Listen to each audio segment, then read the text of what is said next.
part of this 3-part webisode called Voices to Watch Out For. Ako po, si Rita de Guzman. Hey everyone! Ako naman po si James Wright, the voice behind Sana Ikaw, which is the theme song for Carmela. In these webisodes, you're going to know more about us, Kapuso singers, so stay with us till the end of the show.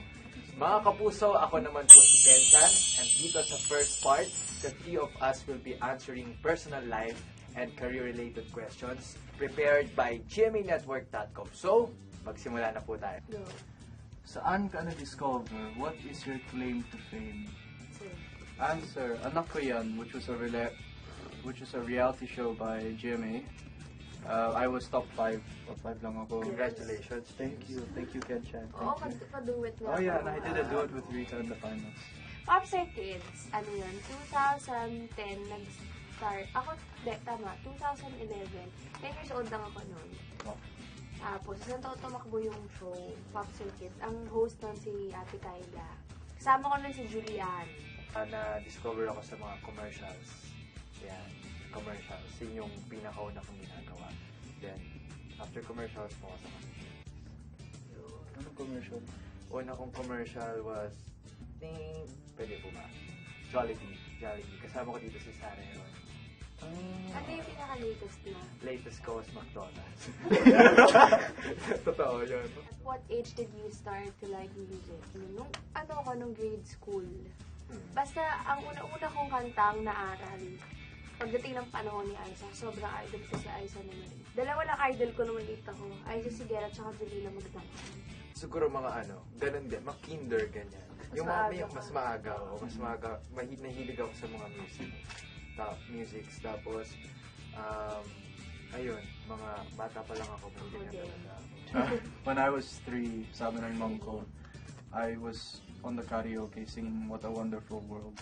Wow! So, ever since 3, I started to like music. Do you have any musical background? My dad cannot sing. Guaranteed yun. My mom was actually a church choir singer. Dati. And I only took a few lessons of singing. So, no, I don't really have that much of a musical background. Yung parents ko kasi, lumaki ako ng bata pa lang ako, may nakikita na ako artista. Kasi they worked for Rico Jepo na for 15 years. So, yun, sa lahat ng concert, syempre yun na nakakasama ako, nakikita ko. Pero yung papa ko kasi, DJ siya before. Oh, nice. Oo, DJ siya. Wow. Tapos, ang weird lang kasi nung pagkabaliktad, nung pagkapanalo ko lang sa contest, tsaka ako nag-take ng bass lessons. Baliktad. Dapat, hindi kaya ka nag-ganon para mas umanapad. Oo, pero di ba dapat bago kang Given na magaling ka na kasi noon. Kaya, Ay, sabi!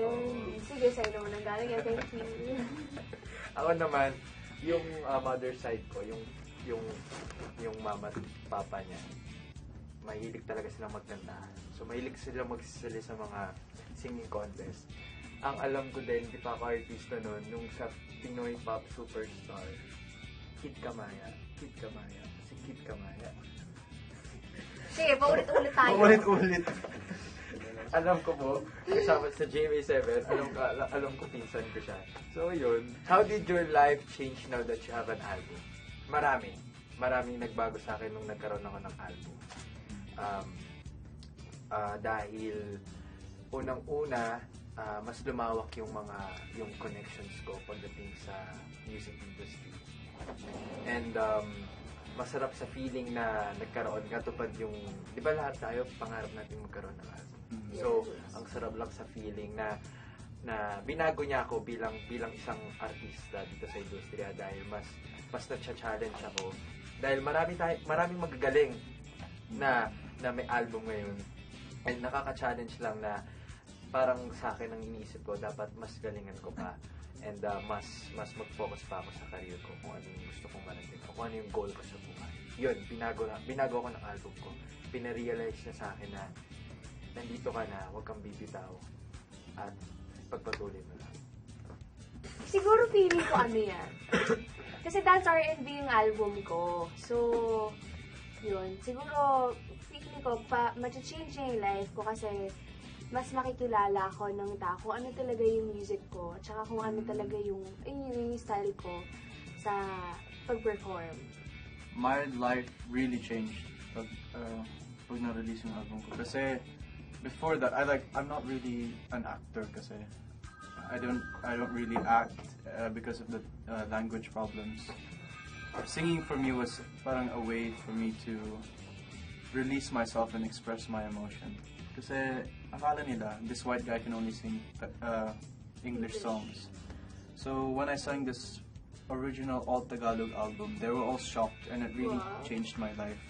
So for me, it's changed my life drastically and I wouldn't be where I am today without that album. So sobrang thankful ako. Boy. Anong theme ang gusto mo kung makakaroon ka ng isang grand concert? Yes, ito na yun. Oh my God. Gusto ko parang on ice. Medyo weird, pero on ice. Frozen? Hindi, yung parang... Have you watched the parang Disney on ice? Oo, ganon. Parang gusto ko ganun. Gusto mo makatarag si skating ka? Hindi! Yung Paano yun? Madudulas ka doon. Hindi. I'm the singer, tapos may nag-ice skating. Ay, oo nga naman, sinabi grand. Grand. So, todo mo na. Oo. Tapos fireworks, Grabe pala. Ganon. Ano yung paano opening mo? Ako mag-ice skating. Tapos, boom! Tapos anong kanta mo? My way. Ako naiisip ko, yung theme, basta sexy, gorgeous, Bagay sa'yo. glamorous, fierce. Yun yung aking theme. Ako sa Philippine Arena. Ay, sinabi talaga yung ano. Doon ko gagawin. O nga, dapat Laki sabihin nun. din pala yung gano'n. Masyado yata mataas yung naisip ko. Parang hindi kaya ng music museum na naisip ko. Ako sa Philippine Arena lang sa loob ko. Laki nun, no? Di ba? Oo. 55,000 capacity. Sige pa. Tapos ang mga gagamit ko lang doon yung Ariana Grande. Hindi ako gusto ko hindi naman pure K-pop. Basta may pagka ganon. Ken Ken pop. Pop. Wow! Ken Pop. Modern. Tapos maraming mga LED, maraming ilaw. Puro gano'n lang. Yung di na mapapansin yung boses mo. Ba't ka pa nag-concert? Di ba mas ma-appreciate mo yun? Gusto Tapos Diba? nag-fixing. yun. Hindi, syempre, kaakibat. Hindi, syempre, dun sa songs mo na bawat kanta kasi, di ba, kuwari, bawat kanta mo sa album mo, may iba't ibang theme yun. Diba? So, bahala na kung ano yung bibigyan ng GMA Network na theme. Can you share some of your most embarrassing moments while performing? Oh my God. When I was performing Sana Ikaw, and I got on my knees, na parang, wag yung mga kamera ganun, nautot ako. Oh my God! Parang, sana hindi siya napansin, parang, Gusto ko yan, James. Bakit po? Yung truthfulness mo nandun. embarrassed. So ano, sa tingin mo, napansin ba Narinig nung naman girl? ba? Hindi naman. Hindi, yung parang, Hindi kasi sumisigaw hangin naman lahat ng lang daw, tao, sabi so ni hindi na naririnig, diba? Jess! Ganon! Sabi hangin lang daw kasi sabi ni James. Baka ano ba yun? Eh, di ba kapag Hangin lang. pag hindi, hangin, as in, mas na parang yun? na-feel ko na parang Hindi. deadly. Silent but Pag deadly hangin yung mas dahil. ano yun, medyo ramdam ng kon.